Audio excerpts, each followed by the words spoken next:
1월 마지막 주일, 또 마지막 날을 보내고 있습니다. 1월 한 달 우리 교회는 열왕기 상과 디모데 전서의 말씀을 매일 한 장씩 다 읽었습니다.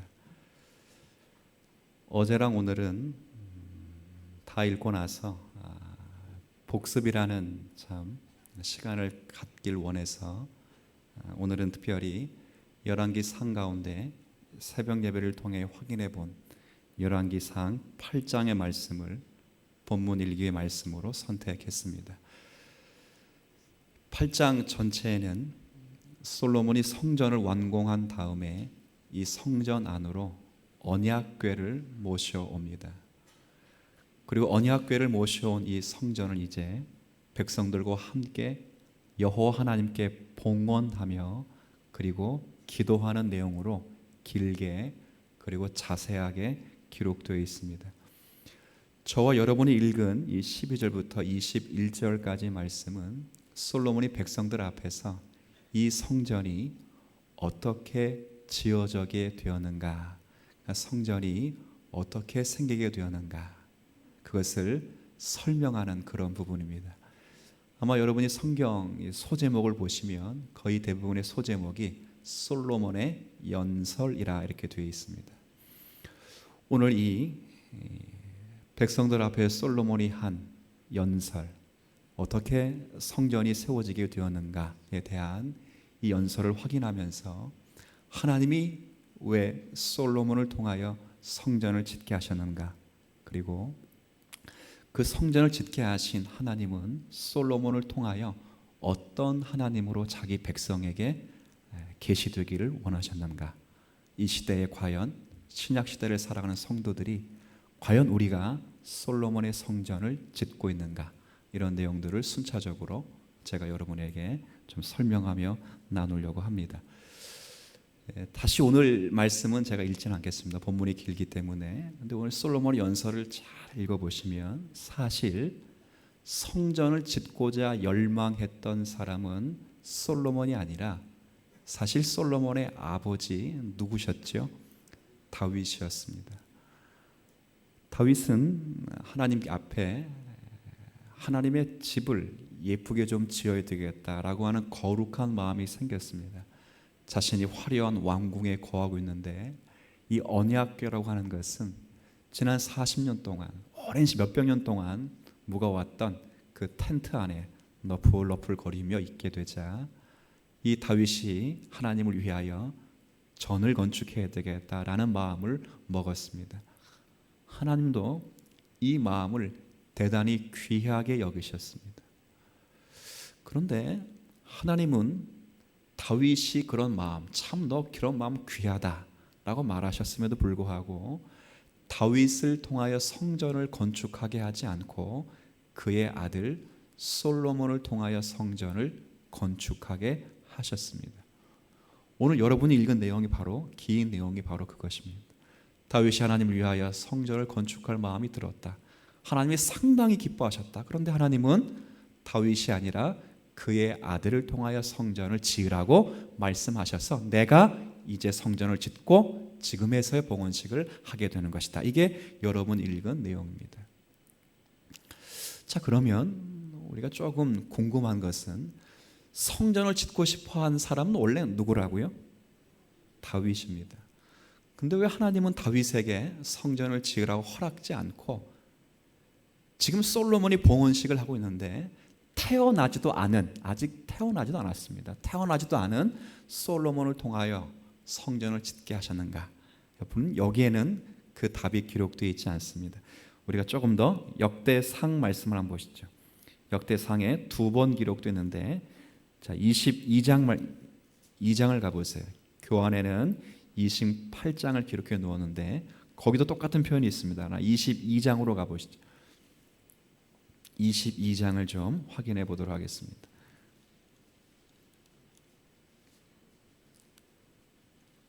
역대상 22장, 구약성경 646쪽입니다. 644쪽 정도가 됩니다.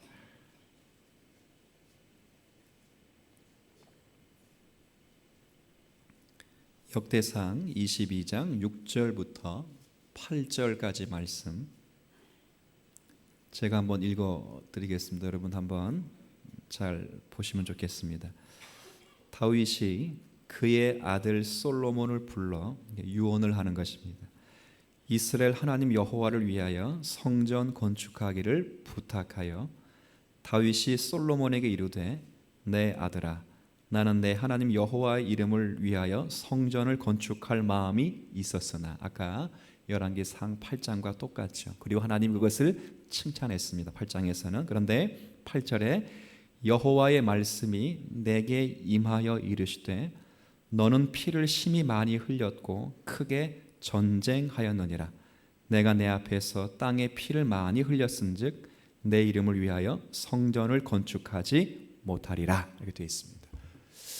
자, 여러분 이제 읽었으니까 여러분이 한번 생각 우리가 좀 해보겠습니다. 다윗이 성전을 짓고 싶은데 하나님이 다윗에게 성전을 지으라고 허락지 아니하신 이유는 다윗이 무엇 때문에 그렇다고요?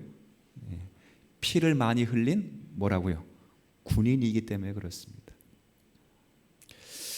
군인이 대통령 되면 안 됩니까? 제가 뭐 우리나라 이야기하는 거 아니에요? 왜 군인이어서 안 됩니까? 솔로몬은 피를 한 방울도 안 흘렸을까요? 솔로몬도 피를 많이 흘렸습니다. 근데 왜 다윗은 안 되고 솔로몬은 되는 겁니까? 솔로몬이 조금 더 나쁩니까? 아닙니다. 오늘 여기 기록된 말씀처럼 다윗이 피를 많이 흘렸기 때문에 그렇다라고 되어 있습니다. 다윗이 하는 역할이 달랐기 때문에 그렇습니다. 다윗은 일생 동안 전쟁만을 한 사람입니다. 모든 이스라엘 대적들을 정벌하여 하나님의 이스라엘을 크게 만든 사람입니다. 그의 이름표에는 항상 정복자라는 닉네임이 따라옵니다. 그러면 하나님이 다윗을 통하여 성전을 짓지 않은 이유는 정복자가 하나님의 신전을 지으면 많은 사람이 어떤 생각을 하냐면 하나님은 전쟁에서 승리케 하시는 분이로구나. 하나님은 전쟁의 신이로구나. 하나님은 피를 흘리시는 분이로구나. 하나님은 싸우시는 분이시로구나. 이런 생각을 할 수밖에 없다는 것입니다. 그러나 하나님은 그래서 다윗으로 하여금 성전을 짓도록 하지 않으셨고 그의 아들을 통하여 성전을 짓도록 하셨습니다. 그의 아들이 누구죠? 오늘 열왕기상 8장에 보니까 누가 성전을 지었습니까? 솔로몬입니다. 제가 상식적으로 한번 물어보죠. 솔로몬의 이름을 지어준 사람이 누굴까요? 그의 아버지는 다윗입니다. 누굴까요? 자, 9절 말씀을 한번 답이 있기 때문에 제가 물어본 겁니다. 9절에 제가 읽을게요. 보라 한 아들이 내게서 나리니 그는 온순한 사람이라. 내가 그로 주변 모든 대적에게 평온을 얻게 하리니 그의 이름을 솔로몬이라 하리니 이는 내가 그의 생전에 평안과 안일함을 이스라엘에게 줄 것임이니라. 자, 제가 묻습니다. 솔로몬의 이 이름을 지어주신 분이 누구라고요?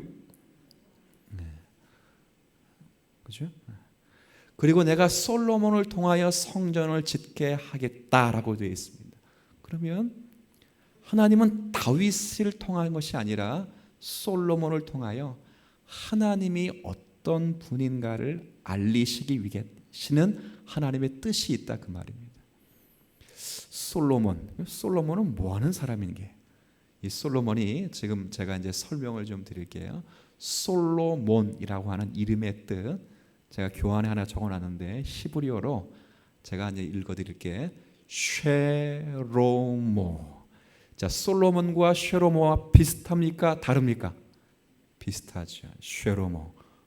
근데 이게 우리가 교회 가운데 이스라엘 인사법 가운데 많이 하는 뭐와 같을 것 같아요? 샬롬과 똑같은 단어입니다. 샬롬의 뜻이 뭐지요? 평화입니다. 지금 하나님이 다윗이 아니라 솔로몬을 통하여 성전을 짓게 하시는 것은 하나님이 자기 백성을 만나시기 위하여 또 하나님이 세상 사람들을 만나기 위한 것은 힘을 가지고 만난다거나 정복을 한다거나 심판을 하신다는 차원이 아니라 솔로몬의 이름값에 있듯이 자기 백성을 구원하시기 위하여, 회복하시기 위하여, 평화를 주시기 위하여, 화목하게 하시기 위하여 자기 백성을 만나시겠다는 뜻을 무엇을 통해 확인시켜 주는 거냐면 솔로몬의 성전을 통하여 확인시켜 주는 것입니다. 그래서 다윗으로 하여금 성전을 짓지 못하도록 하고 솔로몬을 통하여 성전을 짓게 하는 것은 다윗보다 솔로몬이 훌륭해서가 아니라 솔로몬이 가지고 있는 뭐요? 이름값. 그리고 이름값을 누가 정해주셨다고요? 하나님이 정해주시면서 이 성전의 기능이 바로 인간과 하나님을 화목시키는 기능의 역할을 감당하는 것이 성전이어야 되기 때문에 하나님이 솔로몬을 통하여 성전을 짓게 하신 것입니다. 그는 구원의 하나님이요 평안의 하나님으로 계시기를 기뻐하셨습니다. 사실 역사 속에서 왕이 어떤 신전을 짓는다고 하는 것은 다윗처럼 솔로몬처럼 신전을 짓는다고 하는 것은 사실은 자신이 가진 힘과 능력을 보여주는 과시하기 위한 것입니다. 이 땅에 많은 절대 군주들이 신전을 지으면서 자신을 종교와 신과 동일시켰습니다. 예를 들면 애굽이란 나라의 모든 왕을 파라오라 칭하는데 이 파라오라는 말은 결국 태양신의 아들이란 뜻이고 우리가 중국의 황제를 천황이라 불렀을 때 그 천황은 하늘의 아들이란 뜻이며 로마의 황제 또한 결국 신의 아들들이란 뜻입니다. 그래서 모든 황제나 왕들이 신전을 지을 때는 결국 자신의 힘을 과시하거나 자신의 왕국을 견고하기 위하여 신전을 세웁니다. 그래서 거기에는 힘과 피와 압박밖에는 없습니다. 그러나 하나님은 그런 식으로 자기 백성과 만나기를 기뻐하지 않았습니다. 하나님은 구원과 평화의 하나님으로 계시되시기를 원하셔서 다윗을 통하여 성전을 짓지 않고 그래서 솔로몬 평화와 구원이라고 하는 이름값을 갖는 바로 그 솔로몬을 통하여 성전을 짓게 한 것이죠. 제가 이런 이제 생각을 하면서 이 땅의 많은 교회들이 사실 이 솔로몬의 성전보다는 다윗의 성전을 짓고 있구나 그런 생각을 사실 많이 합니다. 이 땅의 한국교회도 마찬가지, 비단 한국교회만 보더라도 그렇습니다. 70년대, 80년대, 90년대가 되면 모든 교회가 전도와 선교를 강조했죠. 그러나 전도와 선교를 강조하면 어디를 대부분 읽고 나가냐면 여호수아 1장, 2장을 읽고 나갑니다. 왜 읽고 나가죠? 밟는 곳곳마다 교회당을 세워야 되고 받는 절간마다 무너져라 기도해야 되고 단군신상 쳐서 그렇게 해야 되기 때문에 대부분 그렇게 읽고 나갔습니다. 그래서 그 결과가 놀랍게도 우리 대한민국에만큼은 PC방보다 뭐가 많다고요? 십자가가 더 많게 되었습니다. 근데 물어보죠. 교회가 그렇게 많아지니까 한국이 더 거룩해졌습니까? 한국의 십자가 그렇게 많으니까 일제 강점기 시대보다 한국이란 역사가 더 거룩해지고 성숙해졌나요? 전혀 그렇지 않았습니다. 지금은 자성의 목소리를 내고 있습니다. 우리가 전투적으로 다윗의 성전을 짓고 있는 동안 오히려 더 하나님을 바르게 알리는 이해를 막았다고 지금은 자성의 목소리가 높습니다. 우리 모두는 솔로몬의 성전을 짓지 않았습니다. 이승만 대통령 한번 보십시오. 그분이 제가 이승만 대통령 두둔하지 않습니다. 이승만 대통령이 처음에 대통령 선거를 나올 때 박사 이승만 그러지 않았습니다. 그 앞에 뭘 적었죠? 잘합니다. 장로 이승만을 적었습니다. 왜 그랬을까요? 그 당시 장로라는 말을 들으면 모두가 다 정직하고 의롭고 공의롭기 때문에 그렇습니다. 이기붕도 뒤질 사라 이기붕 뭐라고 적지 않고 이기붕 뭐라고 적었을까요? 권사라고 적었습니다. 뒤집지 않도록 하기 위해. 제가 그걸 뭐 비판하려고 하는 것이 아닙니다. 모두가 다 그때는 그랬습니다. 그러나 우리도 모르는 사이에 전투적으로 솔로몬의 성전이 아닌 다윗의 성전을 짓고 있는 동안 우리도 모르게 하나님을 전투하는 하나님이요, 투쟁하는 하나님이요, 힘 있는 하나님으로만으로 묘사하고 있습니다. 그러나 오늘 본문에는 하나님은 다윗의 성전이 아닌 솔로몬의 성전을 세우기를 기뻐하셨고, 하나님이 자기 백성을 구원하시고 회복하시는 분으로 항상 서 계신다는 것을 성전을 통하여 확인시키기를 기뻐하셨습니다. 그 절정이 바로 예수 그리스도의 십자가인 것입니다. 한번 여러분 생각해 보십시오. 예수 그리스도가 이 땅에 오실 때 그분은 정복자의 모습으로 오시지 않았습니다. 이사야 53장 2절에 보면 메시아를 예표하는 그 성경에, 저는 예전에 그걸 읽고 참 예수님 참 별거 없다 그런 적이 있습니다. 거기에 뭐라 기록되냐면 그리스도를 예표하는 그 단어에 연한 순 같다 그랬습니다. 여러분, 그 연한 순 같다를 어떻게 비유할 수 있냐면, 그 봄철에 쑥을 한번 그걸 뜯으러 간다고 그래야 돼, 캐야 된다고 그래, 뜯으러 간다고 합시다. 쑥이 쇠하면 먹지 못합니다. 연한 순이 올라올 때 어떻게 따요? 톡 하고 따죠. 톡 소리가 납니다. 메시아가 그렇게 오신답니다. 그리고 바로 그 다음에 흠모할 만한 것이 아무것도 없다 그렇게 되어 있습니다. 우리가 보기에 테리우스처럼 조각 같은 얼굴을 하지도 않았고 우수에 찬 눈망울을 갖지도 않았습니다. 아름다운 것이 없어 사람에게 밟힌 바 되었습니다. 그리고 알렉산더처럼, 징기스칸처럼, 저 이순신 장군처럼 그렇게 힘있게 지략 있게 오시지도 않았습니다. 분명 그는 자기 백성을 위한 오신 왕이십니다. 그럼에도 불구하고 왕다운 모습을 전혀 갖추지 않으셨습니다. 마지막 예루살렘 입성하실 때 예수님 모습을 잘 한번 보십시오. 모든 사람들이 그를 왕이라고 인정하게 될 때 많은 사람들이 예수가 지나가는 자리에 종려나무를 깔고 자기 옷을 깔고 그를 찬양했습니다. 그 방식은 고대 이스라엘의 왕이 전쟁에서 승리하고 오면 환영하는 방식이죠. 그렇게 메시아를 맞았습니다. 그런데 예수님이 화려한 칼을 차고 오시지도 않았고 말을 타고 오시지 않았고 뭘 타고 오셨다고요? 나귀를 타고 오셨습니다. 저는 그걸 볼 때마다 참, 야, 예수님 세상 말로 하면 가오가 난다고요? 안 난다고요? 안 난다고. 토닥토닥토닥 나귀를 타고 예루살렘 입성하신 주님의 모습을 보십시오. 나귀는 짐을 실는 것입니다.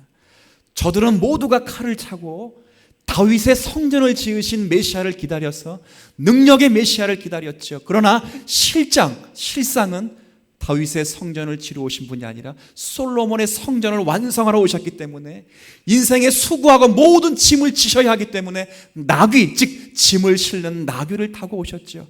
손에 칼을 차고 오시지 않았습니다. 겸손하여 나귀를 타고 이 땅에 오셨죠. 백성들은 볼품이 없는 것입니다. 많은 사람이 기대하는 메시아와는 다른 것입니다. 정말 그가 왕이라면, 정말 그가 하나님이라면 로마를 무너뜨리고 세상을 정복하고 우리를 세워줘야 할 것인데 메시아의 모습에는 전혀 그런 모습이 보이지 않은 것입니다. 사람들은 그를 버렸죠. 그러나 그분은 끊임없이 자신에게 허락된 그 왕권을 수행해서 결국 큰 위대한 일을 하셨는데 십자가에 죽으시고 우리와 화목해 하시는 하나님의 놀라운 사역을 하신 것입니다.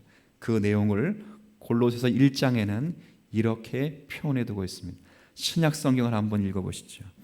골로새서 1장 말씀을 한번 확인해 보도록 하겠습니다. 골로새서 1장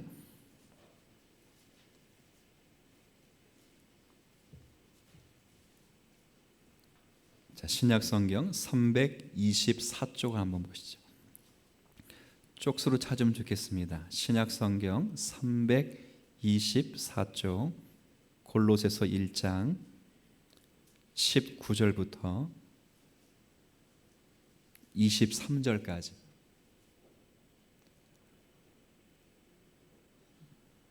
골로새서 1장 19절부터 23절까지.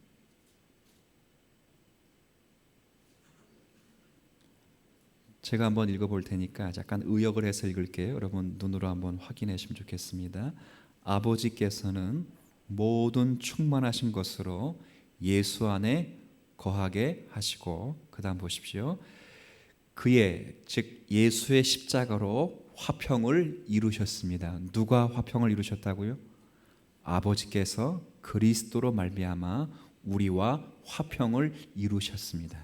우리가 이룬 게 아닙니다. 그렇죠? 그 결과 만물 곧 땅에 있는 것들, 보이는 것이나 하늘에 있는 것들, 즉 보이지 않는 것들이 다 그리스도로 말미암아 하나님과 화목하게 되기를 기뻐하셨습니다. 그 대표적인 케이스가 바로 우리인데 21절에 우리는 전에 악한 행실로 멀리 떠나 마음으로 원수가 되었던 우리였습니다.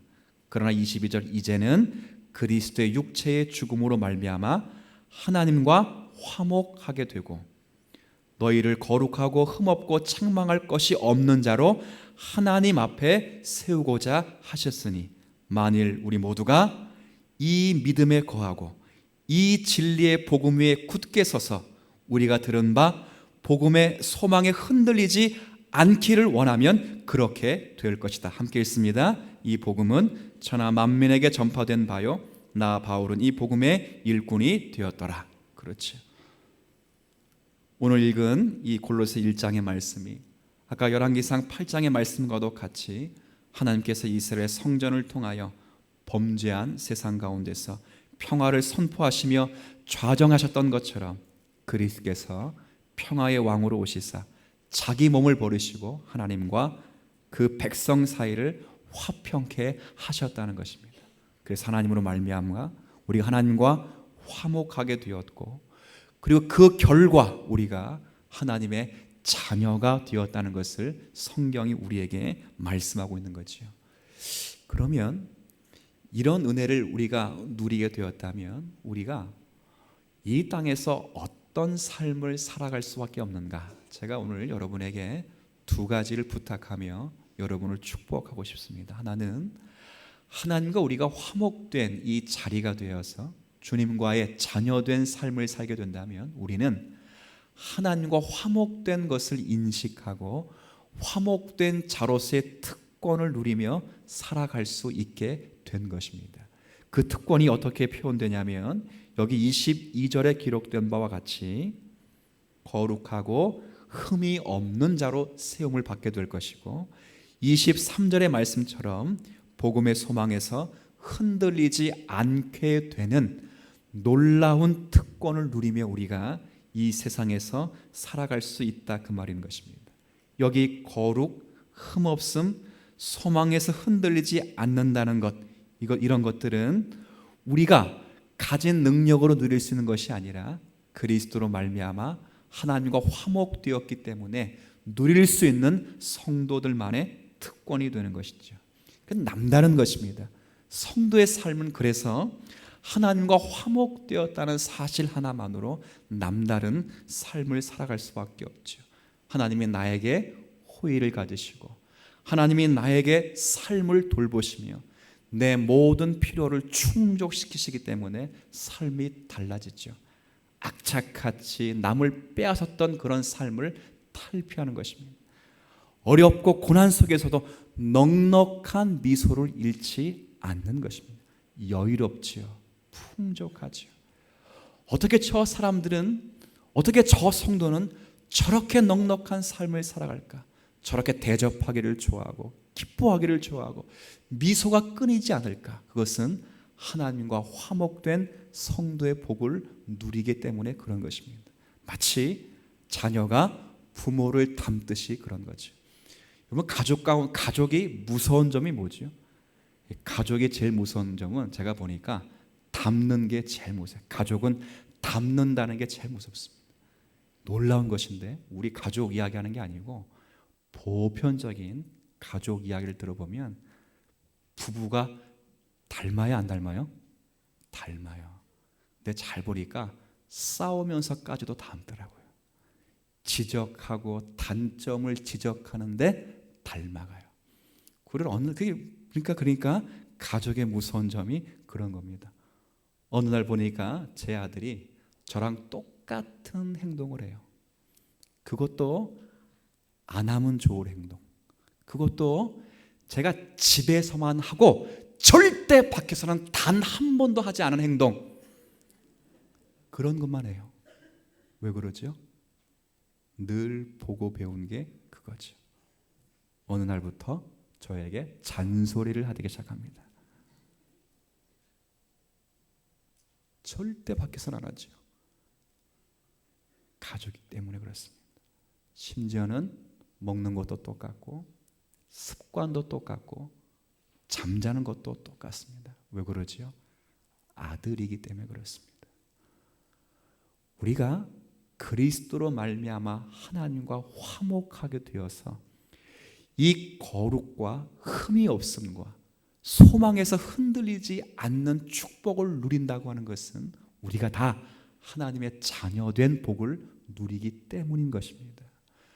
우리가 남다르기 때문에 그런 것이 아니라 여러분과 함께한 하나님이 남다르시기 때문에 우리가 남다른 특권을 누리고 있는 것 뿐입니다. 우리는 점점 나도 모르게 가랑비에 옷 적듯이 점점 하나님의 성품을 나도 모르게 닮아가고 있습니다. 그게 뭐예요? 바로 거룩이죠. 그게 거룩입니다. 거룩은 신비로운 것이 아닙니다. 거룩은 하늘을 떠다니는 것이 아닙니다. 목소리를 거룩하게 해서 할렐루야 이게 아닙니다. 거룩은 하나님의 성품입니다. 하나님의 긍휼, 하나님의 참음. 저 못난 사람을 다윗의 성전으로 치지 않고 솔로몬의 성전으로 불러 그와 교제하시기를 기뻐하시는 하나님. 우리 모두는 솔로몬의 성전이 우리 가운데 없다는 것이 참 아쉽습니다.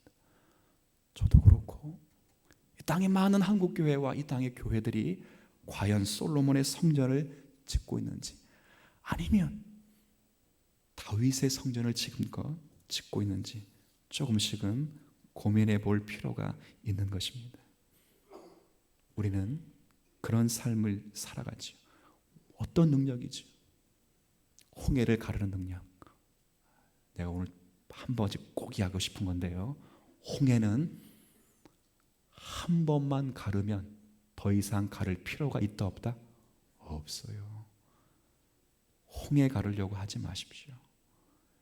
예수님이 베푸신 그 기적을 통하여 예수님이 자신이 누구신지를 예표하시고 성취하시고 알리셨다면 더 이상 그런 기적은 반복되지 않아도 됩니다. 단지 하나님이 원하셔서 그 기적을 베푸실 뿐이지요.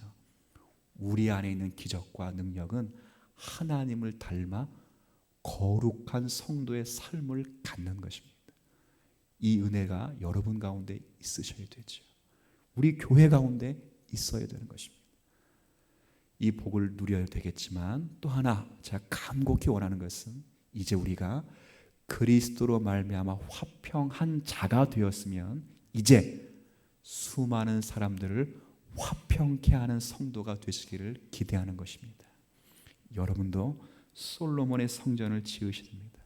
세상에서는 화평케 하는 사람이 없습니다. 본질적으로 세상에서는 화평케 하는 사람이 없습니다. 왜 없죠? 화평하게 만들려면 일단 자신을 희생시켜야 됩니다. 남을 화평케 만들려면 자신이 주인공이 되어서는 안 되고 자신은 철저하게 조연이 되어야만 됩니다. 그러나 이 일은 세상 사람들이 감당할 수 없습니다. 왜요? 하나님 앞에 자신을 처복종하는 일도 못하는데 어떻게 세상 앞에서 다 다른 사람들을 주인공으로 만드는, 자신을 희생시키는 그 일을 감당할 수 있을까요? 없죠. 제가 이거 언제 느꼈냐면, 제가 대학을 다니는데, 그때는 신학대학은 아니었습니다. 대학을 다니는데 미팅이라는 걸 해봤습니다. 미팅, 단체 미팅을 하는데요, 그런 말이 있습니다. 대학교에서 내려오는 이 말, 유명한 아주 고어적인 말이 있는데, 단체 미팅을 주선하는, 만약 여학생이 주선에 따르면 절대 주선한 그 여학생보다 이쁜 애가 나온다 안 나온다, 이게 불문율입니다. 이게 무슨 말인지 몰랐습니다. 나갔죠. 그러니까 정말 주선한 여성보다는 절대 미인들이 나오지 않았죠. 왜 그럴까요? 누가 주인공이 되어야 하기 때문에? 자기가 주인공이 돼. 세상은 다 그렇습니다. 조금 힘들다 그러면 다 듣고 난 다음에 뭐 그까짓 것 가지고 그래, 난 더 힘들어 임마. 세상은 그렇습니다. 그러나 이 화평케 하는 일들은 세상이 본질적으로 감당할 수 없지만 하나님과 화목된 성도들만큼은 감당할 수 있습니다. 왜요? 이제 하나님과 화목된 성도들은 자신이 세상의 주인공이 아니라, 내가 내 인생의 주인이 아니라 내 안에 계신 그리스도 예수가 내 인생의 주인이며 내 삶의 주인공 되시기 때문에 더 이상 자신이 주인공 된 삶을 살아가지 않을 수 있기 때문에 그렇죠. 그게 거룩이라는 겁니다. 그래서 우리는 그리스도의 중보자가 되어서 솔로몬의 성전의 기능을 우리의 몸으로 보일 수 있는 성도의 삶이 된 거죠. 들어주는 자가 되고, 세워주는 자가 되고, 웃는 자가 되고, 양보하는 자가 될 수 있는 것은 오직 그리스도의 중보의 은혜와 그리스도로 말미암아 화평하게 된 자들만 누릴 수 있다 그 말이에요. 누가 떠들고 싶지 않겠습니까? 누가 주인공이 되고 싶지 않겠습니까? 이 가운데 누가 조연이 되고 싶거나 누가 듣는 자만이 되고 싶겠습니까? 그러나 그 역할은 아무나 할 수 없습니다. 오직 하나님의 은혜를 아는 자만이 될 수 있죠. 우리 교단에 참 제가 존경하는 선교사님 한 분 계시는데, 서희범 선교사님입니다. 아마 이 설교가 나가면 이 설교를 자제분들이 들을 것입니다. 그분은 어떻게 유명하게 되었냐면, 저희 이제 동기와 선배들이 15년 전부터 유럽으로 다 유학을 거의 나갔습니다. 제 친한 분들은 거의 다 유럽에서 계십니다. 뭐 스위스, 네덜란드, 독일에. 근데 이 유학생들의 특징은 두 가지입니다. 또 들으면 시험 드시는데, 그분들이 들으면 시험 들으시면 어쩔 수 없어요. 두 가지. 하나는 가난하다는 게 특징입니다. 두 번째는 그래서 자존심이 세다는 게 특징입니다. 놀랍습니다. 가난한데 왜 자존심이 세는지 모르겠는데 여하튼 두 가지가 특징입니다. 너무 가난합니다. 그런데 그 가난한 신학생들이 공부할 때 너무 힘들고 어려우니까 그 서희범 선교사님이, 지금은 불가리아 선교사이시지만 그분이 독일에 계실 때 십수년 동안 그 수많은 유학생들을 자기 사비를 들여 여비까지 주어서 1년에 한두 차례 자기의 집으로 불러 먹을 것과 입을 것과 마실 것을 대접하고 1년에 한두 번씩 사경회를 열도록 해 주었습니다. 지금 하나같이 다 저희 선배들이 지금 유학을 마치고 돌아와서 교회에 자리 잡고 터를 잡고 있습니다. 그분들의 입을 통해서 이 서희범 선교사의 인기가 놀라워지고 있습니다. 이거요, 아무나 할 수 있는 것 아닙니다. 넉넉하고 서희범 선교사님이 부자가 아니면 정말 어렵습니다. 근데 그 일들을 기쁨과 감사함으로 감당할 때 그 받은 은혜가 너무 크고 귀하여 돌아오는 족족 그 일을 하죠.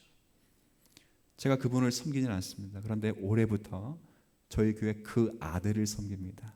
그 아이들이 바로 서준호 목사라고 해서, 그 친구가 올해 목사 안수를 받고, 이 친구는 이제 한국말을 참 잘하는데 한국말보다 독일어, 스위스 그리고 영어가 더 편한 분이에요. 우리가 그분이 유학을 갈 때는 대학원에서 교수로 하면 좋겠다라고 생각했는데, 그분이 그 아버지의 사역이 너무 귀해서 올 1월 달부터 불가리아로 돌아가서 선교 사역을 그렇게 감당하고 있습니다. 제가 이런 이야기를 드리는 것은 이런 일들을 아무나 할 수 있는 게 아니라고 하는 거예요.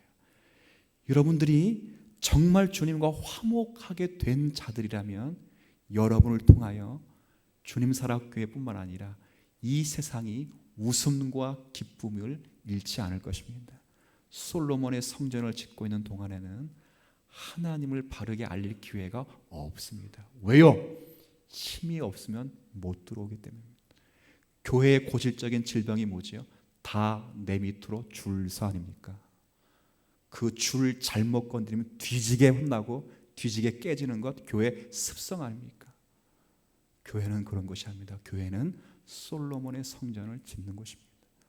그리고 그 성전이 완성된 그리스도의 예표를 통하여 이제 그 성전된 저와 여러분이 그 성전의 기능을 감당하여 어느 누구도 우리에게 오면 외롭거나 쓸쓸하지 않고 우리의 넉넉함과 미소를 통하여 하나님을 중재하는 우리 모든 성도가 되어야 할 것입니다.